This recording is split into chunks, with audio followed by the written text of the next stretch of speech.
we're good. We'll start with the easy one. So, you tell us your name, how old you are, how long you've been here. Okay, yeah, Carlos Campos. I've worked here for 4 years. I was interning in 2019, and then 2020 as well, and then came on full time in 2021. I'm an assistant project manager. Started out as a PE, and yeah. And you have an interesting history of BCCI because. Yeah, my dad worked here. I think he started here maybe 16 years ago, something like that, and he worked here for about 14, 15 years.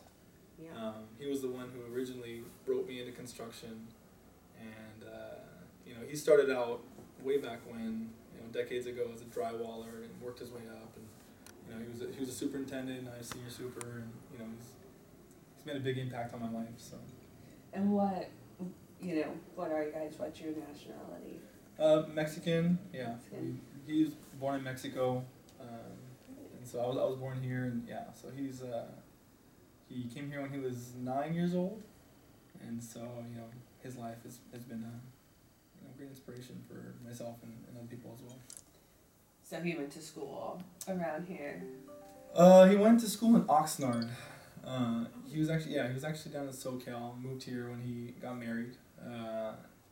He never went to college, but he went to high school, and he graduated from Oxnard High in I want to say 70s.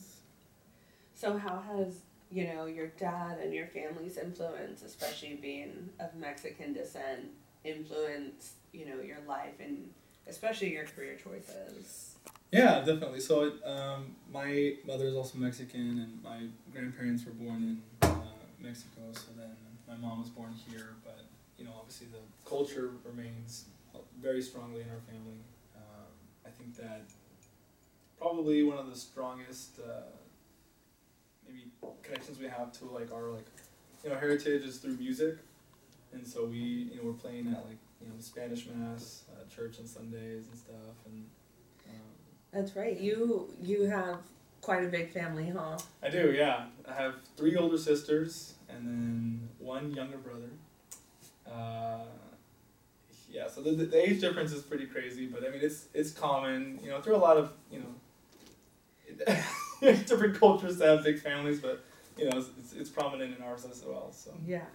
So what about your music? Tell us about that, because I know it's actually pretty cool, the story you have about that. Yeah. So my dad was in a band, actually, a banda back in before he met my mom, I'll say that. Okay, I need pictures of that. Yeah, no, he's got the hair to prove it, that's for sure. And so he was really involved in music back then, and then, once he met my mom, he obviously, changed careers and went into construction. But music stayed with him throughout his whole life. My mom was actually originally the one her family was involved in church music, and so that kind of swayed my dad into joining that as well. And then once they had all of us, we kind of just followed their lead, and I picked up guitar, my sisters picked up other instruments, and then we all kind of just sing and for mainly Spanish mass on Sundays, and then we do English mass as well. But it's all kind of intertwined with Spanish culture, a lot of Spanish culture is centered on religion. It's a big prominent area of focus in Mexico as well. So what kind of music do you guys play? A bit of everything, honestly. It's is it contemporary rock yeah, contemporary. I mean, we play a lot of I guess you can call it the classics when it comes to Catholic, Catholic music. Do you guys write your own songs? My sisters have, yes. They have a couple. I think the middle sister has a published song already, and then I think the older one does as well. They back in 2008, they came out with they had a little CD that they made and everything. Oh, wow. I don't know if I can get my hands on that, but Well, What would you say that your passion is? Because, obviously your line of work has a lot to do with your family heritage, but you also obviously have hobbies outside. So Yeah. where do you feel like, your passions lie? I think that a big part of it is definitely just kind of following like what my dad's passions were. I think originally his passions were like soccer, right? I remember he tried to put me in soccer back when I was a kid, and I don't know, it never really took to me, but like the music side did, right? So that's what I kind of carried, and that's one of my passions to this day is music. Yeah. And then just kind of getting outdoors and stuff, and I'd say that getting involved with a lot of different things is just part of what my family does as well. Just being involved. Yeah. So since you do have such a long, history, in particular at BCCI, what, do you feel like BCCI could do to really highlight, the Hispanic culture that we have here? Like, what's something that we could be doing better? More Taco Tuesdays. No, I'm just kidding. No, I think that just having a big presence as like this like the Hispanic presence in BCCI is huge as it is. So just kind of like what we're doing right now is a great way to just kind of get exposure and I think that kind of ties it in well. I think that especially at Hispanic Heritage Month, a great time to just kind of get the information out there and get different perspectives, and we all have our own story to tell. So. Right. You said something about Taco Tuesday. I've heard a lot about food being such a big part of the Hispanic culture. What is something, like a meal that you guys have or that you share? Or how does food play into like your family and your heritage? Food is huge. Yeah, big time. I'd say, something that really brings the family together is my mom's pozole. It's the bomb. I mean, everybody's mom's pozole is the bomb, but my mom's pozole is the best. It's really something that once it's made, everybody's coming. Doesn't matter if you've moved out. Doesn't matter if you're there. Doesn't matter. Everybody comes together, and we share a good meal together. It's always a good time when you're around the table, and I think that food in general is probably something that could bring everybody together no matter what. Yeah. What do you feel like, if anything, is the hardest thing about being of Hispanic heritage? I really couldn't think of something. It's a tough one. It's there's definitely pros. I would say that there's a lot of easy things that come with it. Obviously, one of them being that there's just such a huge presence as there is in construction.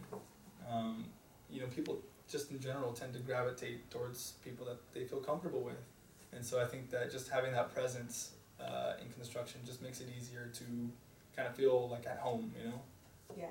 So you feel like, not to be stereotypical or anything, but do you feel like you got into construction because like it felt like the thing to do, or did you find that when you started doing it, it was something that you really loved? I think that it began with my dad. He really advocated for it originally. It was just, it's such a good career. It really builds you as a person. I think that, you deal with so many different challenges, and you're constantly just overwhelmed with all these opportunities as well as challenges that allow you to progress further in life. So that was probably the one thing that I found that was like, enticing about it. Yeah. And then once I had, joined in and really got my feet wet, I'd say that was when I really realized that, this is a job for me. Yeah. So. What would you say about being, because you're one of the few people who we're talking to who's second generation, who didn't directly immigrate from another country here.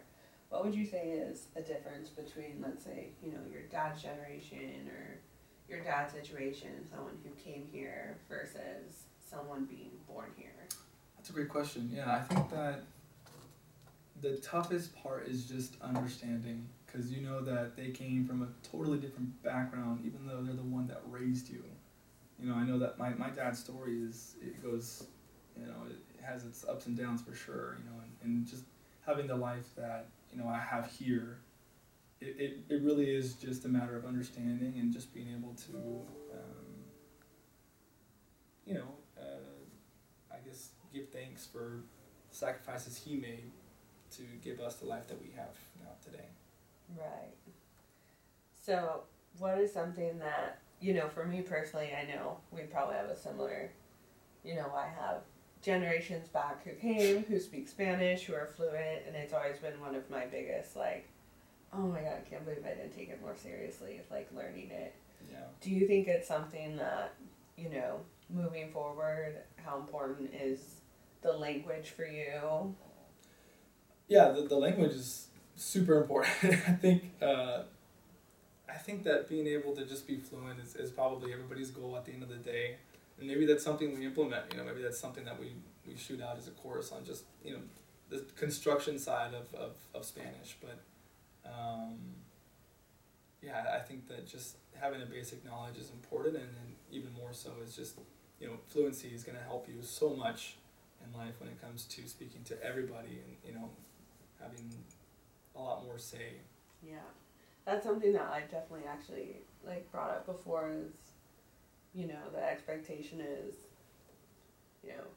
speaking English, but considering the amount of people we have who are Spanish speakers, it would be great to, have it go both ways. Yeah, and there's so many outlets too. It's easier than ever to learn a new language in general. So, what do you think is the hardest thing about just being of Hispanic heritage, not just in this industry, but just in general, and maybe not for you, but something to keep in mind when, people who are listening to this, something that you would like them to keep in mind about just someone of Hispanic heritage?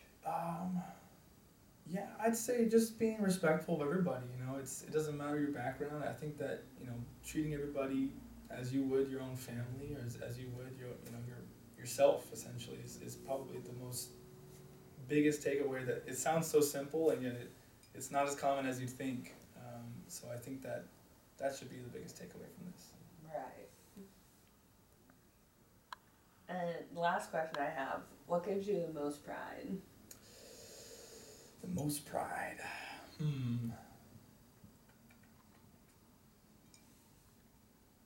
I would say that's a tough one. Yeah, I'd say the background in general. I'd say that just having everybody that that is of Hispanic heritage here at BCCI, just being able to share that without fear of any kind of judgment or anything like that is a beautiful thing. So I'd say that's probably the most prideful thing I can think of, is just being able to, I'm prideful of the fact that I can do that, and not feel weird about it or anything like that. It's an open environment. Right. Culture's great. I have a question. Yeah. Any famous people of Hispanic heritage that you admire? Could be scientists, religious, artists, musician, sports, and why? That's a good one. Oh, for sure, yeah. Carlos Santana. Santana. Oh, yeah, absolutely. He's music, legend, right? Absolutely, yeah. I think that he really embodies both, the American culture as well as the Mexican culture really well. He balances the two, and he's able to just kind of be himself. And obviously, everybody knows him, right? and he's unapologetically himself. That's for sure. So I think he's a big figure that I obviously share a first name with him. Were you named after him? No, I wasn't named after him. That'd be cool though. Who were you named after? My dad. Okay. Yeah. And what are you, third, fourth, Carlos? No. I think that probably just, I don't know. That's a good question. I have to ask. I'm not sure where he got his name from. Oh. Because his father's name is Hector, and then his brothers none of them are Carlos. So I would be kind of funny if he had two Carloses siblings area. But no, yeah, I think that I'd say Carlos Santana is probably the first one that I think of that. As a famous person. And you said you're from Mexico, but which part? Jalisco, and then there's my mom's side is Jalisco, and then my dad's side is Morelos, which is specifically Tilsa. It's a little town. Uh-huh. It's like the very, very end of the road. It's probably less than like 2,000 people. Well, Yeah. very cool. Yeah. How often do you get back to Mexico? Not often enough. He goes back often. I'd say he goes back every other year or every year. I haven't been back in at least 5 years, 6 years. It's been a while. I think we're due for another trip. Okay. Yeah.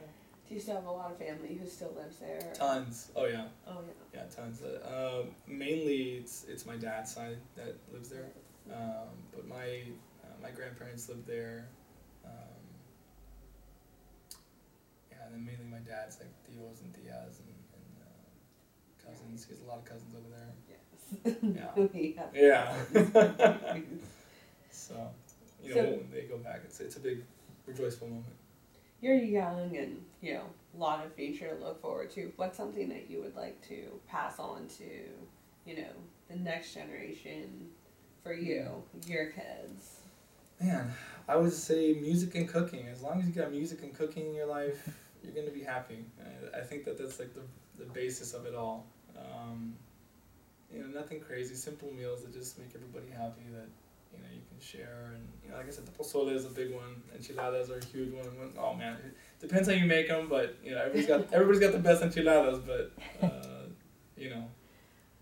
that's something that I would want to pass down and make sure that it's something we carry moving forward. Is there, besides your mom's cooking, is there a restaurant here in the Bay Area that you think has Ooh. really good, authentic Man, Mexican in the cuisine? Bay Area, I'm actually from San Joaquin County, Okay. and specifically Manteca.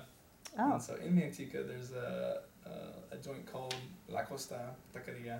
La Costa? La Costa, and Okay. the coast. They have the Seafood? best burritos. They have. I mean, the coast. Seafood. Yeah, you would think, right? They have a seafood menu, but their burritos are second to none. I mean, I've never had a better burrito, even here in It's Bay. a burrito. Come on, what makes it? I think it's better it's than, made with like- love, and that that changes everything. Oh man, yeah, it's. I'd say anybody could say that though, but it's for sure the best. That's very cool. I like it. Yeah. Do you have any questions? I don't think what we haven't touched on. No, you've been great. You've shared Oh, so thanks. much. Yeah, Some of the things I appreciate asked Daniel before is because his wife is a huge cook too. Oh, yeah. They do tamales. Oh, I said, would yes. you be interested in teaching? Oh yes. Like, would your mom show us her pozole? You know what? It's actually funny. My fiance's family does Oh. tamales, and they Really? go all out. They have the whole setup every Would love to Christmas. See that and Oh, yeah. film that. I- It's a I- I process, could- right? Oh, big time. Don't Takes you them, make like 3 dozens and nights. dozens because Hundreds. Yeah. There you it's see? just the biggest pot you've ever seen in your whole life, Right. and it takes about 3 days. Preparation, the masa. You gotta roll it. You gotta get all your ingredients together, cut everything out. is that part of like a holiday tradition or? It's their yeah, for sure. It's their holiday tradition, like a Uh-huh. it's always a Christmas thing. Yeah. So what other Christmas traditions? Man, Day of the Three Kings is probably a big one. It's when we our family will put our shoes out and you leave little gifts in the shoes. Oh. It's part. Not familiar with that. Yeah, it's something that we've celebrated for a long time. It slowly dies out as everybody kind of grows up, but then the grandkids come around and they join in. You put little candies in there and stuff like Oh. that. It's on the 6th of January is the Day of the Three Kings. So I did not know that. yeah, that's When you that's get when. the baby. Oh yeah, that's another one too. What is that? My family would never really did that often. I think we've done it like once in our whole lives. That's when they sell it. It's at like any like Mexican market. You'll find a bread that almost looks like a bundt cake, and they Uh-huh. have a little baby in there. Oh, In there. Yeah, and so the person that grabs the slice of the person that grabs the slice with the baby in it has to host Really? at That's their really house nice. the next year. Oh, Yeah. Bit of a roulette, to see who gets it, but that's fun. yeah. It's usually my parents though, so they never.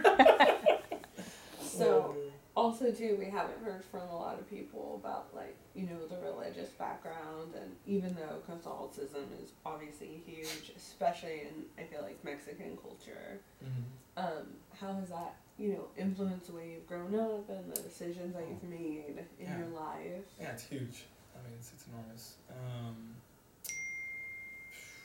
Jeez, I'd say everything. It affects everything.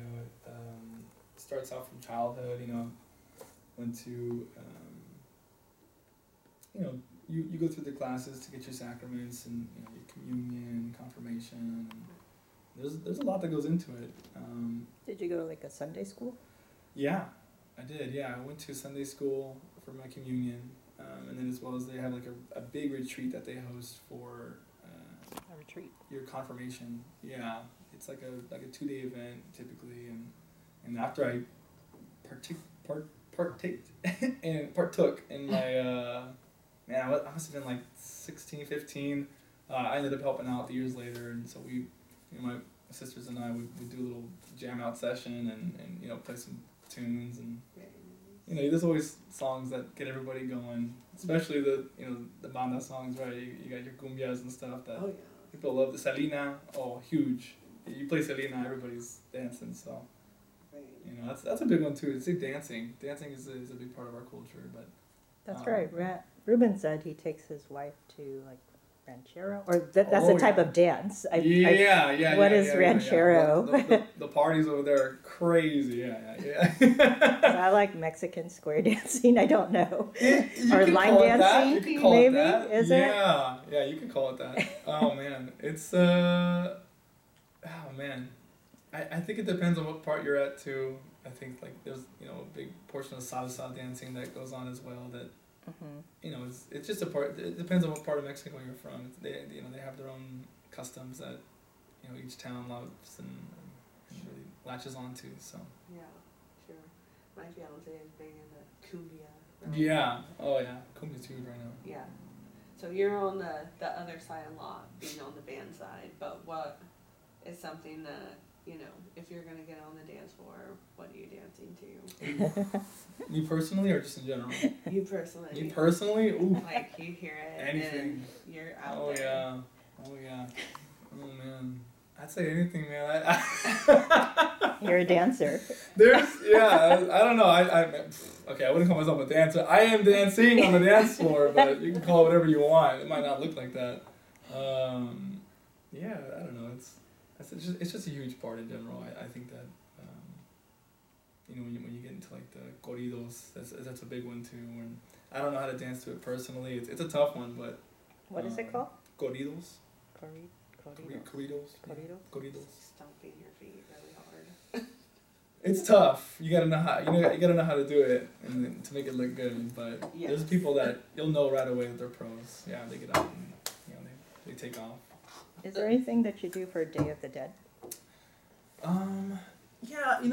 Not in the recent years, but my sister, the oldest one, was actually a funeral director for a good while of time, and so they hosted in Modesto a big parade, and she got the whole paint done, and usually when we go out we'll do like a face paint and honor the dead, and just kind of partake, and nothing in particular, just a good party, rejoice. Mm-hmm. Absolutely. So, being from, not in the Bay Area, do you feel like you have the connection to the Bay Area through work? Absolutely, yeah, for sure. I commute from Antigua, which honestly is not even that bad. I know guys that are commuting from Stockton, which is, I will be commuting from Stockton eventually, but it's a rough drive for sure. But just with the difference in wages, it just makes more sense to come over here for work than it does to stay over there. So a lot of people do it. Mm-hmm. Yeah. Traffic tells you why. Yeah. What I kind of skipped over this, but what college did you go to, and what did you major in? I went to CSU Stanislaus over in Turlock. and I majored in business, more on the operations side actually, like lean management, and nothing to do specifically with construction. There's things that I took from what I learned that applied to construction. Absolutely, I mean I'd say that happens for most studies, but yeah, specifically I'd say it was a non-direct application. Right. So you really did feel like you fell in love with construction because of, the relationship that you and your dad had with it. Yeah. It's there's really nothing like it, I'd say. Right. Did you grow up like going with him to job sites or I did working actually. on side projects? I did, yeah. My dad, he took us, and I'm not sure. Hopefully, he doesn't get in trouble for this. My dad took us to a project. I want to say when I was like, coming right into high school. He took myself and my sister, and I remember we got into the project site, and he was like, okay, if anybody asks you guys, just say that you're the project manager for BCCI. Don't say anything else. Just walk straight to me. And I was like, okay, we're like, whatever. So we started walking around, and we're seeing this, bare bones. I mean, back then I had no idea, but, thinking about it today, it was really like the bones of the project. Studs were barely up. Walls were being put up, and, just looking around and seeing what it was, looking like, and then, looking at renderings on his computer and seeing what it was going to look like. I was like, wow, you're going to make that look like that? And it's just this, like, wow factor that I think that probably was a catalyst in my decision to, get into construction. It was just seeing what you can do with a space. Luckily we didn't get in trouble, but there was architects on site. Hey, somebody's kids are around here, so we had a good huddle, and he introduced us and everything, and everybody just luckily everybody was so nice and welcoming, and happy to see us out there. It was a little weekend thing that we we're lucky to see. So yeah, in my experience, there's a lot of pride, especially from the superintendent side.